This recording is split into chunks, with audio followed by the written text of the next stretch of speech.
O brasileiro ainda não acordou para o fato de que ele paga, paga, paga, paga, paga, e o que ele recebe em troca não chega nem a ser esmola, precisa aumentar para ser esmola. É ridículo. E ele aceita porque ele não tem esse conhecimento. E aí quando a pessoa, e a maior parte dos brasileiros infelizmente não tem essa experiência, e a maioria infelizmente também não vai ter, visita outros países que têm uma carga tributária parecida com a do Brasil, eles falam: "Espera lá meu, eu estou sendo roubado". Porque eu tô pagando um monte de coisas e não tô recebendo nada em troca. E aí dá aquele estalo, o cara nunca mais volta pra mesma ideia. Tem muita gente no Brasil que acha super justo, isso daí tem que aumentar os impostos, tem que tributar mais. Inclusive, a gente pode até falar ali sobre a questão da isenção ali do imposto de renda. "Ah, temos que tributar os ricos mesmos". Cara, você acha que esses caras vão aceitar numa boa? Você acha que o rico é burro? E acho que o primeiro ponto que realmente é uma renda acima da média, mas quando a média é uma porcaria, qualquer coisa a mais é fácil ser acima. R$ 50.000 por mês, o cara é considerado super rico?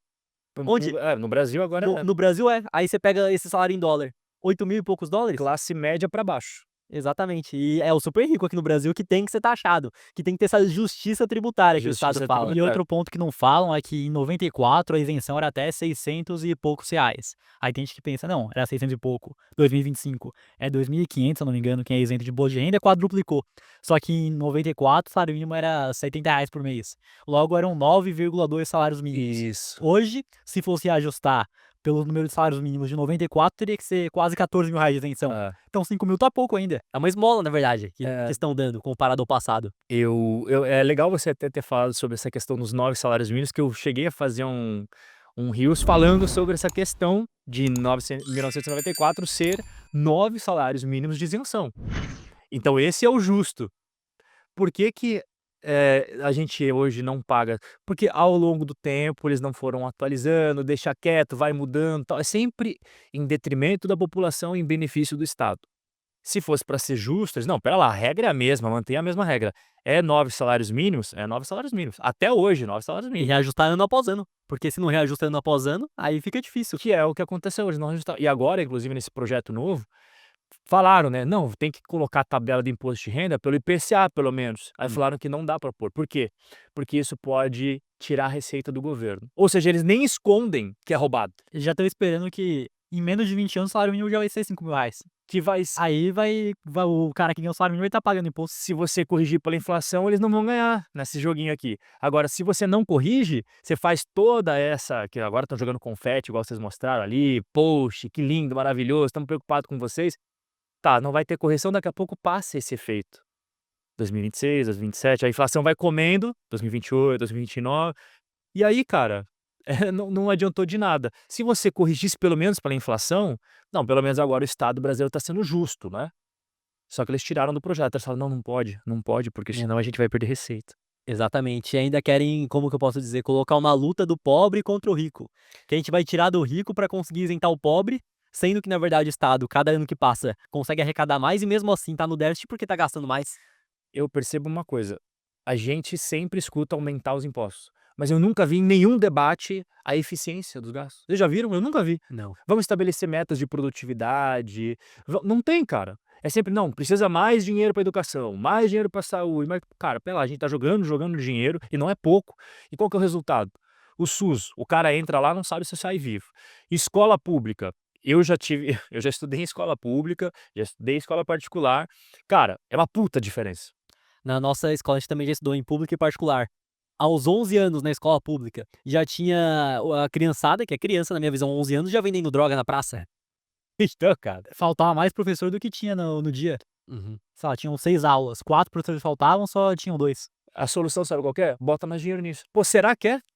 Não é porque o próprio Haddad, quando foi ministro da Educação, colocou mais dinheiro, acho que ele mais que triplicou, quadruplicou, e a nossa nota da educação desceu, né, então. Desceu. O Brasil, naqueles rankings PISA de educação, sempre Uhum. tá no finalzinho em tudo, é ciências, matemática, literatura. Pô, a gente joga, joga, joga dinheiro lá e não dá certo. Ninguém fala sobre isso, é sempre: "Temos que arrecadar mais". E aí entra no ponto dos super ricos, né, que nos Estados Unidos, dolarizando, o cara seria classe média pra baixo, mas no Brasil é super rico.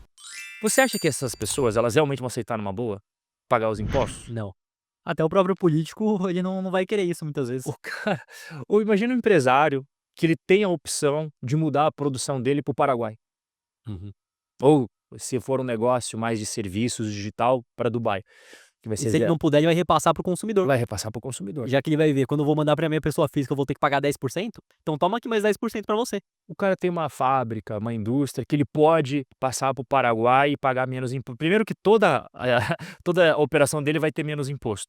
E na hora dele colher os frutos dele assumir risco como empresário, ele no Paraguai limpo. Aqui no Brasil vai ter tudo isso, né? De tributação para os super ricos, não sei o que lá. Tá. Se o cara tem coisas mais digitais, consultorias que sejam, coisas mais focadas em serviços, envolvendo internet, esse cara vai para Dubai, ele não vai pagar absolutamente nada em nada.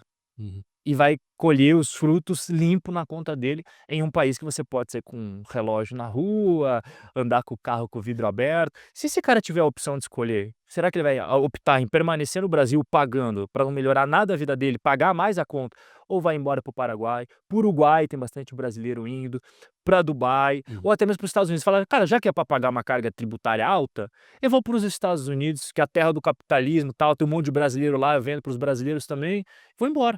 Sim, com certeza. E outro fator que eu vejo também que é muito importante é que no final das contas, o cara que é muito pobre tá recebendo Bolsa Família, ele tá recebendo dinheiro já vindo dos impostos, né? Então tá com a conta pro outro lado. O cara que é muito rico, ele consegue ou repassar ou não pagar saindo do Brasil. Quem acaba se ferrando de verdade é a classe média. A classe média. Por quê? Porque vai ter que continuar aqui, porque o cara que é da classe média, na minha visão, que acaba sendo, que tem lá a parte da renda da classe média, tantos salários mínimos por per capita. Eu vejo que é o seguinte, a classe média é quem tem a possibilidade de pagar uma escola particular para o filho, mesmo que seja barata, tem capacidade de pagar um plano de saúde, mesmo que seja barato também, e vai ter um carrinho aí para andar no dia a dia. Na minha Vai visão, morar em um bairro que não é da periferia, é isso? não vai morar na periferia, pra mim isso é a classe média, o que deveria ser. Esse cara não tá usando o SUS, esse cara não tá usando o ensino público, esse cara tem que muitas vezes se endividar pra comprar um carro blindado pra conseguir rodar na cidade, ou seja, o que ele aproveita do serviço público? Nada. O que ele paga? Tudo e não consegue fugir. Ele paga a conta para os outros usar, ele que está pagando não vai conseguir usar. Ele está pagando educação, mas ao mesmo tempo tem que pagar um colégio particular. Ele está pagando pela saúde, que em tese é para ele usar, mas ele tem que pagar um plano de saúde caso ele não queira ter o problema de enfrentar o SUS e talvez não sair vivo lá de dentro. E é quem mais vai sofrer com repasse de preço, com aluguel subindo, com tudo.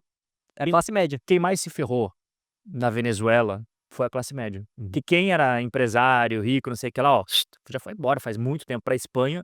Estava na Espanha há pouco tempo, tem muito venezuelano lá, e o cara leva junto o negócio, leva a grana dele, e aonde? Flórida. Aí quem ficou? A classe média Classe que média. conseguiu. E a classe média banca o quê? Os pobres que estão embaixo, que lá também tem um monte de benefício, auxílio, mas funcionou? Olha só como é que terminou a história. E outro ponto também vamos cobrar imposto agora para quem ganha 50 mil mais mês. É que vai ser tributação. Porque na cadeia produtiva a gente já paga muito mais imposto do que deveria. Então CSLL, RPJ, PIS, COFINS, ISS. Então o cara já pagou imposto durante o faturamento da empresa inteiro. Aí agora o cara distribui para física, paga mais 10%. O cara tinha que diminuir pelo menos o RPJ para conseguir colocar esse imposto de 10%. Senão a gente não ganha nada. Que é o que eles falaram que iam fazer na reforma tributária. Exato, é. Você lembra? Aham. Não, pessoal, vamos começar a tributar os dividendos e tudo, mas nós vamos diminuir o imposto das empresas. Vocês lembram? Eu fiz um vídeo na época que falei isso daí. Cara, quem nasceu hoje no Brasil acredita nessa historinha. Quem já tem um pouco mais de tempo, pelo amor de Deus, gente, vocês vão acreditar nisso. É claro que eles não vão chegar nos 45 do segundo tempo. Então, não vai dar para reduzir o imposto das empresas, quem sabe lá no futuro. Mas a gente vai passar o dos dividendos. O que aconteceu? Não diminuiu nada. Se viu alguém diminuindo o imposto de renda pessoa jurídica? Não. CSL não teve. Manteve lá. Agora vamos cobrar agora também sobre a distribuição de dividendos, os rendimentos também, a gente pode até comentar sobre isso, alguns escaparam, né? Os fundos imobiliários, os fiagros, os finfras. Então esses daí, pelo menos, o pessoal conseguiu se livrar. CRIs, CRAS, tudo isso escapou. Agora, rendimentos que vêm de salário, não escapou. Aluguéis, quem tem um monte de casa para aluguel, não escapou. Então o cara ficou a vida inteira até se tornar tipo o tiozão do banco imobiliário, assim, tem várias casinhas alugando. Cara, quanto esse cara vai pagar? Além do que ele já paga de carnê-leão, na hora de Distribuir. De distribuir. Exatamente. E outro ponto que eu vejo é que o Estado, o super rico, R$ 50.000 por mês, beleza, hoje é uma renda acima da média. Porém, o real de 94 até 2025 agora, 90% a menos de poder de compra. Então, daqui mais 30 anos, se mantém essa inflação, que eu acredito que pode ser até mais, o super rico é o cara que vai receber R$ 5.000 por mês. O super rico, essa exato. pegada. A classe média vai virar super rica daqui 20 e poucos anos, 30. Tanto que o imposto de renda surgiu no Brasil, agora esqueci exatamente o ano, mas era o imposto dos super ricos. E hoje todo mundo paga, quase todo mundo paga. Hoje a pessoa, a partir de 3 mil já tá pagando, agora vai ser acima de 5, beleza. 5 mil, $800 por mês. Quem trabalha no McDonald's não ganha $800. É, não, eu acho curioso porque quando o pessoal sempre fala que a gente tem que copiar o exemplo de países desenvolvidos. Só que as partes boas que tem dos países desenvolvidos eles não copiam. Vou trazer um exemplo aqui dos Estados Unidos. Todo mundo fala que os Estados Unidos cobra imposto de herança de 40%, né? E o Brasil também deveria cobrar. Só que, se você é solteiro, não é casado nos Estados Unidos, você bateu as botas, você tem uma isenção de até 13 milhões de dólares de imposto de herança. Se você for casado, vai dobrar, vai para 26. E isso é corrigido pela inflação todos os anos. Vocês veem como é diferente um país honesto? Então, eles estabeleceram quanto que seria a isenção para imposto de herança, que é milhões de dólares. Então, assim, solteiro 13, casado 26, e todo ano eles corrigem pela inflação americana, vai subir depois para 27, para 28, para 29, 30. Você não paga. Na prática, você não vai pagar imposto de herança. Mas isso ninguém conta no Brasil. Eles só falam que nos Estados Unidos é 40% de imposto de herança, mas eles não falam o resto. Tem essas isenções e tal. No Brasil não tem. E querem aumentar ainda E também, querem né, aumentar. essa Tem um medida. projeto no Senado que está não tá arquivado, tá lá, paradinho. É só alguém lembrar dele, tirar e botar para votar. É só ver um momento mais oportuno. Mais oportuno. Você tá rolando Copa do Mundo, aí como é que vai? Bota lá antes do carnaval, que todo mundo de 8 para 16, cara. O projeto para aumentar o imposto de herança. E é quando é acima de 10 milhões, se eu não me engano, né, que vai pra 16, algo assim. Aí eu já não vou lembrar os valores. Mas aí vem outra questão, né, mesmo que seja 10 milhões, a gente não tem certeza aqui, mas acredito que seja assim. 10 milhões daqui 30 anos, quando você for partir as botas, vai ser equivalente a quanto? Um apartamentinho o cara tem. Olha, eu não lembro dos valores. O projeto que eu tinha visto, acho que foi do irmão do Ciro Gomes, eu esqueci o nome dele. Acho que era sem valores, era tipo, pelo que eu tinha lido lá. Pode ser que seja 10 milhões e tal, mas que eu tinha lido era herança. Herança é herança. Não pode, países desenvolvidos faz isso. E outra coisa que tem nos Estados Unidos que a gente não pegou nessa reforma do imposto de renda é que você paga lá de acordo, quanto que você ganha de salário, quanto que você ganha de dividendos, aí que a gente quanto que você ganha dos fundos imobiliários, os REITs, de renda fixa, aí que a gente estabelece a alíquota. Então aqui, por exemplo, a renda fixa, independentemente de quanto que você ganha por mês, é 17,5 que eles querem agora, né? Sim. Vai mudar daquela que era de 22,5, 20, 17, 15, eles querem botar tudo 17,5. Se você ganha 100 mil por mês, se você ganha 1.000 por mês, é a mesma alíquota para todo mundo. Por que você não faz igual eles, já que é para copiar os países sérios? Então, dependendo do salário que o cara paga nos Estados Unidos, ele não vai nunca ser tributado nos investimentos. Principalmente quando a pessoa está começando a vida, que o salário é baixinho, os dividendos que ele recebia é baixinho, os REITs é baixinho, a renda fixa é baixinha, aí o governo olha, não, cara, somando tudo aqui, você vai pagar 7 que seja, entendeu? Aqui não tem essa. O cara vai começar a investir aqui num tesourinho direto, tá, toma ali. Independente se é rico, se é pobre, toma aqui a mesma alíquota para todo mundo. E quem vai pagar de novo vai ser a classe média, porque o pobre não tem patrimônio.